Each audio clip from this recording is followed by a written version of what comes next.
Welcome to the Kemp IT Law vlog. I'm Richard Kemp, and this is one of 3 short vlogs in which we look at what's happening along the intersection of specific sector regulation and ICT.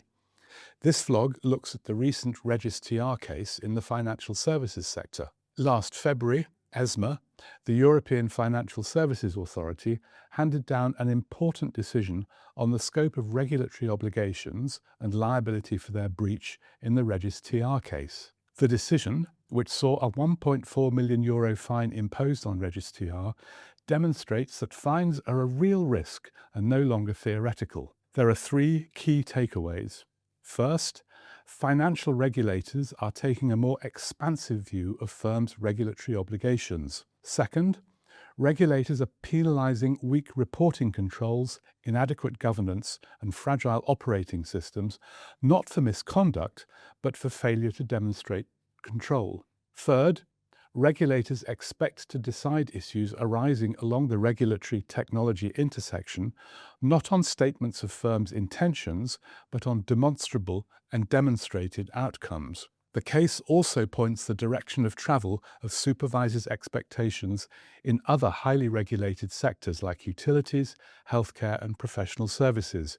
Here, public and market expectations of relevant regulators are themselves rising, leading to a sort of regulatory flow-down to the regulated entities themselves. By way of background, Regis-TR collects and maintains financial transaction records to provide financial firms with a consolidated view of marketing activity. As the largest EU trade repository with a market share of over 40%, Regis-TR is a core part of the EU's financial plumbing. ESMA's February 26 decision is really important for firms.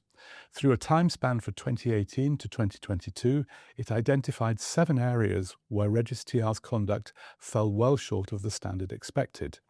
It found multiple deficiencies in policies and procedures, serious shortcomings in organisational structure and business continuity, failure to identify and minimise sources of operational risk through appropriate systems and controls, failure to ensure the confidentiality, integrity and protection of information, and failure to prevent information misuse. ESMA found the breaches to have occurred not on purpose, but by negligence, defined as failure to take the special care expected of a professional services firm in the financial sector.